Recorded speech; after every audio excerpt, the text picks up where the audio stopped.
This segment of the news has been brought to you by Sun Oil Limited. Welcome back. Police have in their custody this afternoon a man who was wanted by the Criminal Investigation Department for questioning on a rape matter.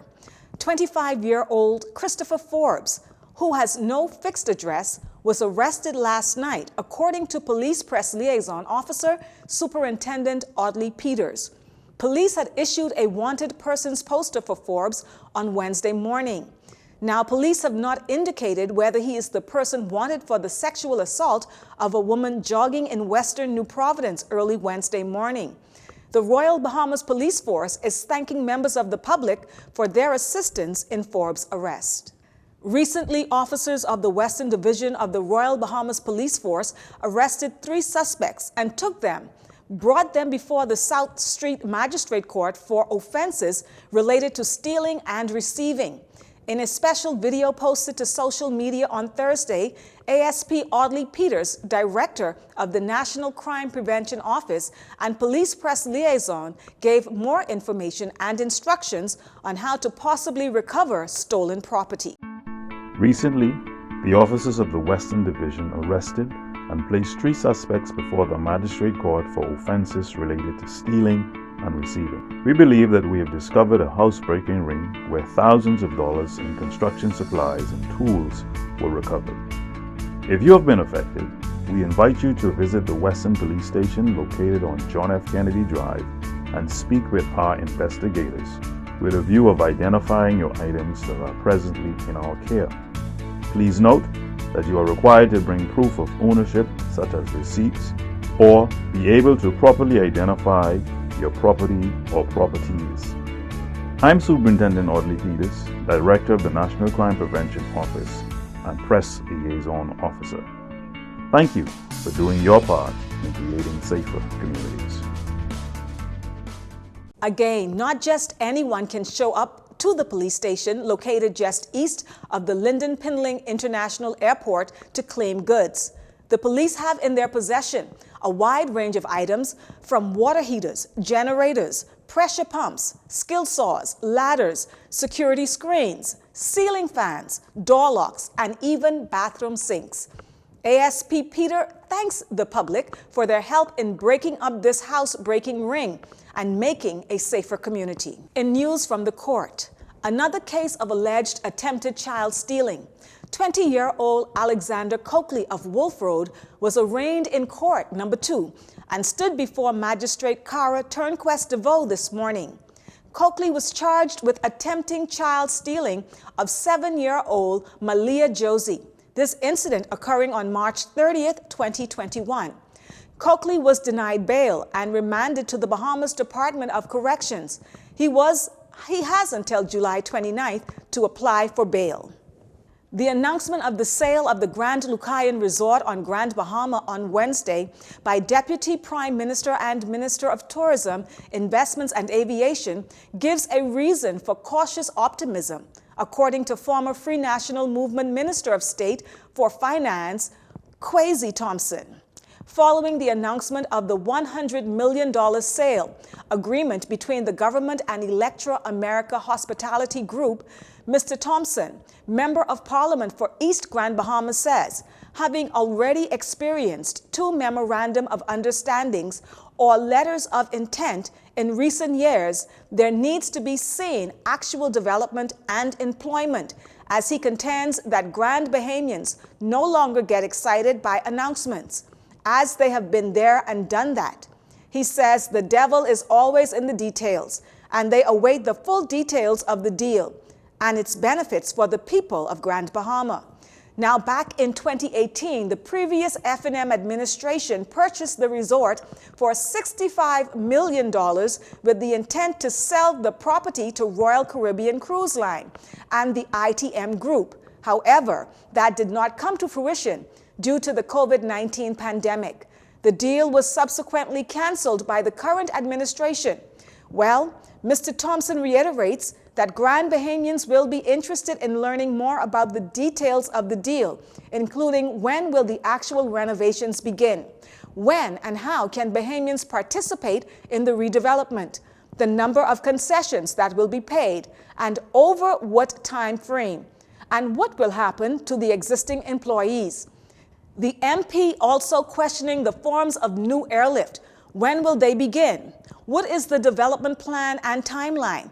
And what is the overall vision for the island's tourism product? He ended a statement by noting that Grand Bahama needs a development that can integrate its cruise potential, bringing additional airlift to sustain the redevelopment and release the untapped potential of the island.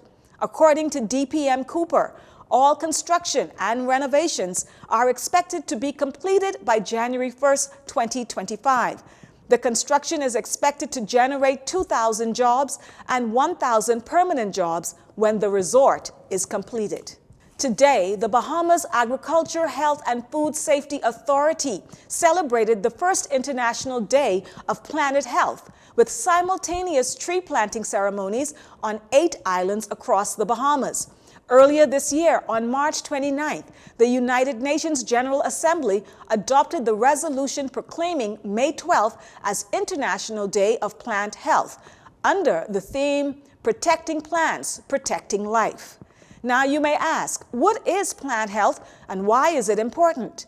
The Minister of Agriculture and Marine Resources, Clay Sweeting, who was the keynote speaker at the event in New Providence at Montague Park, explains. Plants account for at least 80% of the foods we eat and 98% of the oxygen that we breathe. Plants are, however, under increased threats. The Food Agriculture Organization estimates that up to 40% of food crops are at a loss as a result of plant pests and disease every year, which Dr. Patty Simonet already alluded to. But with the increased global trade over the last few decades and the movement of people have come increased pathways and transboundary pests. Climate change and other human activities have altered ecosystems and created niches for pests to not only survive, but to thrive. To this end, farmers are using more pesticides to control plant pests and diseases, resulting in devastating impacts on human, plant, and animal health.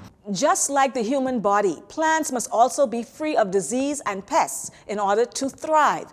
In the past, pests have wiped out once thriving food crops in the Bahamas, like the citrus canker disease, which devastated the navel orange, tangerine, grapefruit, and lime industries, the black sigatoka in bananas and plantains, and the lethal yellowing in coconuts.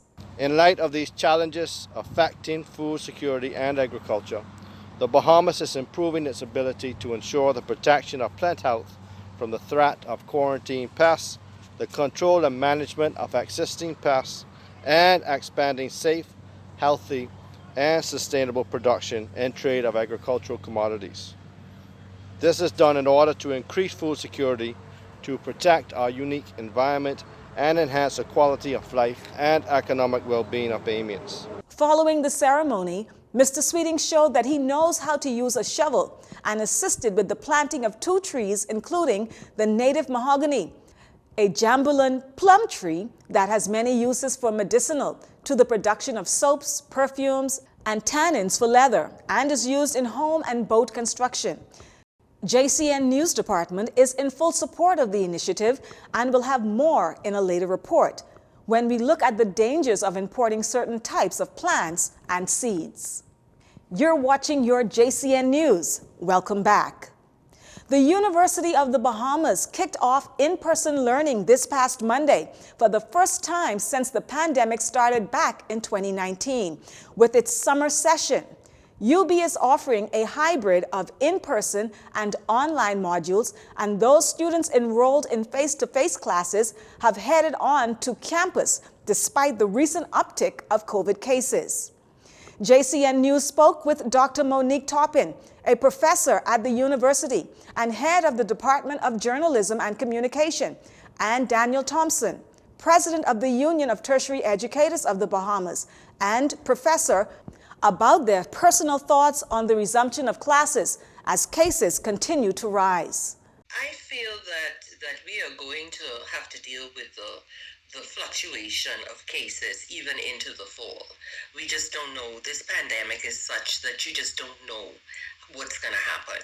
So I think that we have to be extremely vigilant about our protocols on campus and, you know, the health and safety precautions within the classrooms. For example, we have to have, if we you know, students need to wear masks, and faculty, and we need to have the social distancing in the classrooms, which means, you know, that the classroom space will be limited in terms of how many students can actually be taught at the same time face to face. And so as regards the uptick just for the summer, this is not something that I think we can be rid of for a while. We also asked Dr. Toppin about her hopes going forward as it relates to in-person learning, and she had this to say. Well, it is my hope that we will be able to do it in a healthy space. I know that having taught both virtually and obviously face to face, that there are some things that some interaction dynamics within the class environment that is missing within the virtual one. That, you know, really it cannot be replaced, and so I am looking forward to being able to interact with students and with my colleagues in a face-to-face environment.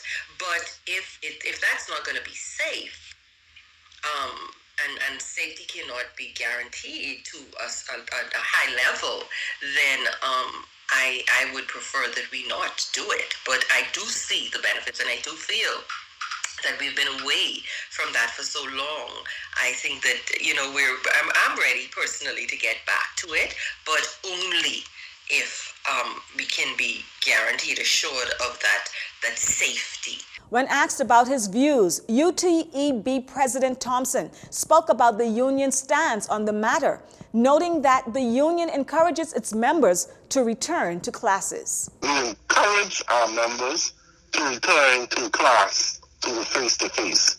That is our normal modus operandi. So we have been encouraging our members, faculty, to return for August from all over the world. We have faculty that have been teaching in India, Africa, Australia, all over the world. We encourage them to return. America, Canada, to return for the fall semester. So we have supported the university's call in that regard. With regards to concerns about the uptick in COVID cases, the president notes that any changes made are subject to the determination of advice given by the Ministry of Health. He also commented on his anticipation for the return to the classroom. I think that one of the guidelines that the university COVID task force indicated that whatever changes or policy provisions that would be engaged in the face-to-face would always be subject to the determination and the advice of the ministry or the Minister of Health. So basically, if the rise continues, we anticipate that there will be a reaction by the university with regards to returning face-to-face. Things are definitely not going to be the same. There's going to be some differences, and as a result of the pandemic, we know that things are not going to be the same. But as much as possible, we anticipate that there will be some degree of normalcy, or there will be a new normal as we return to the classroom. The university remains hopeful in its reopening and is taking the steps to provide a safe, healthy environment for staff and students as they continue to move forward. The Biden administration is strengthening its federal cybersecurity policy and strategy, and with that, a Bahamian female gets a top post in the U.S. President Joe Biden's administration. On Tuesday, White House officials announced Mrs. Kiba Eneas-Walden, former Microsoft executive and former CIA official, has been chosen to serve as the first Principal Deputy National Cyber Director in the Office of the National Cyber Director. Mrs. Eneas-Walden will be the linchpin for the office and will work closely with National Cyber Director Chris Inglis. Kiba and two others are some of the biggest hires yet for the ONCED. Kemba and 2 others are some of the biggest hires yet for the ONCD, established by law in 2021 in the face of persistent criminal and state-backed cyber threats to the U.S.'s critical infrastructure. The hires come as U.S. officials continue to be wary of potential Russian hacking threats to U.S. organizations stemming from the war in Ukraine. Mrs. Eneas Walden will become one of the highest-ranking Black officials focused on cybersecurity issues in the Biden administration, representation that experts say is important as the cybersecurity industry grapples with a lack of diversity in its ranks. Director Inglis, who is the principal advisor to President Biden on cyber policy and strategy, says the new personnel will accelerate the U.S. government's efforts to protect Americans in cyberspace. Mrs. Eneas Walden is the daughter of the late Dr. Jcn Eneas and Marquita Eneas. Well, that's news for this evening. Once again, I'm Synovia Williams, and from all of us here at JCN News, have a wonderful rest of the day. This segment of the news has been brought to you by Sun Oil Limited.